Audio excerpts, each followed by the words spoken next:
हर हर महादेव। ओम नमः शिवाय।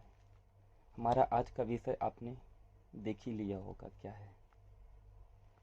ध्यान के दौरान प्रायः एक गलती सभी करते हैं, और वो गलती क्या है? इसे आप इस तरीके से जानो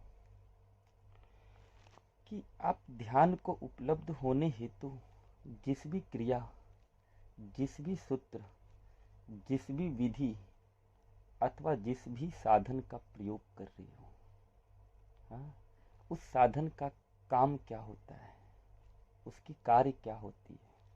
उसकी कार्य सिर्फ इतनी होती है कि वो आपको ध्यान की एक निश्चित अवस्था पे ले जा करके छोड़ देना। ठीक है। हाँ, ध्यान की एक निश्चित अवस्था को उपलब्ध करवा देना, या फिर आपको ध्यान की एक निश्चित गहराई में ले जा करके ध्यान को उपलब्ध करवा देना। किसी भी साधन, किसी भी विधि, किसी भी सूत्र अथवा किसी भी साधन का यही एकमात्र कार्य होता है। परंतु जब वो साधन अथवा वो सूत्र आपको ध्यान की एक निश्चित अवस्था पे पहुंचा देता है, उसके बाद उस साधन अथवा सूत्र की कोई आवश्यकता नहीं रह जाती है। परंतु लोग क्या गलती करते हैं? हाँ, ध्यान की अवस्था को उपलब्ध होने के बाद भी उस विधि, क्रिया और सूत्र को छोड़ने के लिए तैयार नहीं होते हैं। और यही वो गलती है जो प्रायः सभी करते हैं। और जब तक आपसे ये गलती होते रहेगा, तब तक आप ध्यान की गहराई को प्राप्त नहीं कर पाओगे।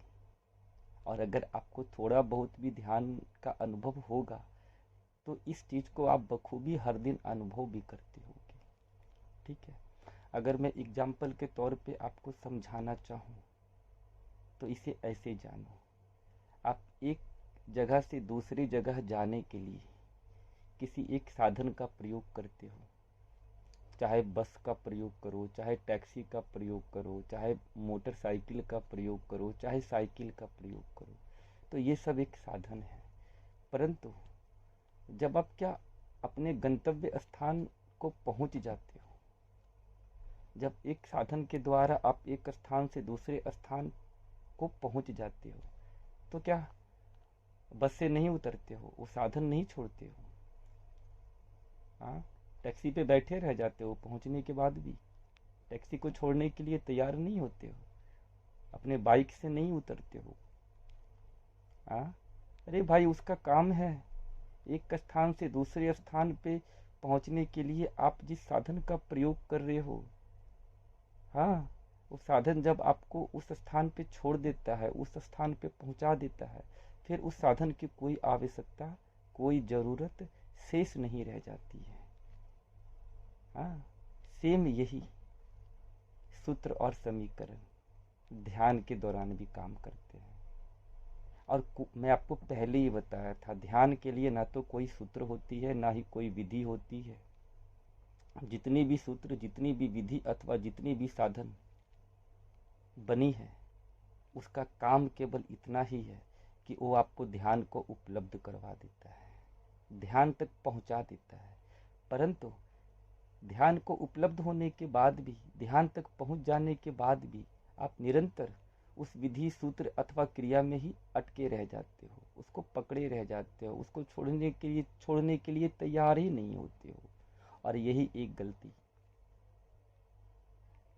का आंतरिक स्तर पे, इस गलती से क्या आप खो देते हो? ध्यान तक पहुंचने के बाद भी ध्यान को समझ नहीं पाते हो। उस साधन का, सूत्र का, विधि का प्रयोग आप ध्यान तक पहुंचने के लिए किया, वो आपको ध्यान तक पहुंचा भी देता है, लेकिन ध्यान तक पहुंचने के बाद भी आप उसको छोड़ने के लिए तैयार नहीं होते हो, उसको पकड़े रहते हो। चलो एक एग्जाम्पल मैं आपको और देता हूँ। अगर मैं आपको बोलूँ कि आपको एक गहरे कुएं में उतरना है, तो आप उस गहरे कुएं में उतरने के लिए किसी एक साधन का प्रयोग करोगे। चाहे आप रस्सी को पकड़ करके उतरो, सीढ़ी को पकड़ करके उतरो, जिस साधन का प्रयोग करो, किस साधन का प्रयोग कर रहे हो, किस सूत्र का प्रयोग कर रहे हो, किस विधि का प्रयोग कर रहे हो, डजेंट मैटर, ये कोई मैटर नहीं करता है। ठीक है, किसी सूत्र अथवा विधि का प्रयोग करो, लेकिन जब आप उस गहराई में उतर जाओगे तो क्या रस्सी को नहीं छोड़ोगे, सीढ़ी पे से नहीं उतरोगे? हाँ, उतरोगे ना भाई, वो आपको पहुंचा दिया है उस गहराई में, उस गहराई की सतह पे आपको पहुंचा दिया है। वहां तक पहुंचने के बाद भी आप जबरन उस साधन को पकड़े रहोगे, उस सूत्र अथवा विधि स्वरूप रस्सी को पकड़े रहोगे, तो इससे क्या होगा? आप कभी उस गहराई को प्राप्त कर सकते हो जिस गहराई को प्राप्त करने के लिए, या जिस गहराई पे पहुंच करके ध्यान घटित होता है, अथवा जिस गहराई तक पहुंचने के लिए आपने जिस विधि अथवा सूत्र का प्रयोग किया, उस गहराई पे पहुंचने के बाद भी आप सूत्र अथवा विधि को छोड़ने के लिए तैयार ही नहीं होते हो। यही सबसे बड़ी गलती है, और ध्यान में प्रायः सभी लोग ये गलती करते हैं, हर दिन करते हैं। ठीक है, तो एक बार इसको अपने ध्यान के प्रायोगिक अनुभव में आजमा करके देखो और स्वयं फैसला करो कि इसके बाद का अनुभव क्या होता है और उसके पहले का अनुभव क्या था।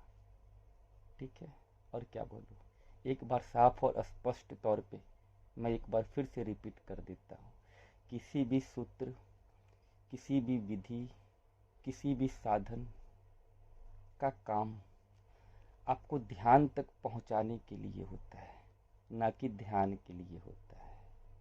और जिस समय आप उस विधि अथवा सूत्र के सहारे ध्यान तक पहुंच गए हैं, ध्यान को उपलब्ध हो रहे हैं, वहां पे उसको छोड़ दो, उसको पकड़ के मत रखो, तभी उसकी एक निश्चित गहराई को आप भेद पाओगे।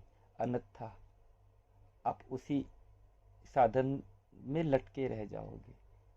जब तक उसको छोड़ोगे नहीं, गहराई में जाओगे कैसे? आप तो लटके हो, ना ऊपर के हो ना नीचे के हो, बीच में लटके पड़े हो, उसको पकड़े बैठे हो। नहीं, उसको छोड़ना ही पड़ेगा अगर एक निश्चित गहराई प्राप्त करना चाहते हो। हाँ, तो उसको छोड़ना ही पड़ेगा, क्योंकि उसका काम उतना ही है, उसका काम है केवल आपको वहां तक पहुंचा देना। इसके बाद उसकी कोई शेष जरूरत नहीं रह जाती है। ठीक है, तो इससे आपकी बहुत सारी डॉट ध्यान की क्लियर हो गई होगी। चलो, अब मुझे आज्ञा दो। हर हर महादेव, ओम नमः शिवाय।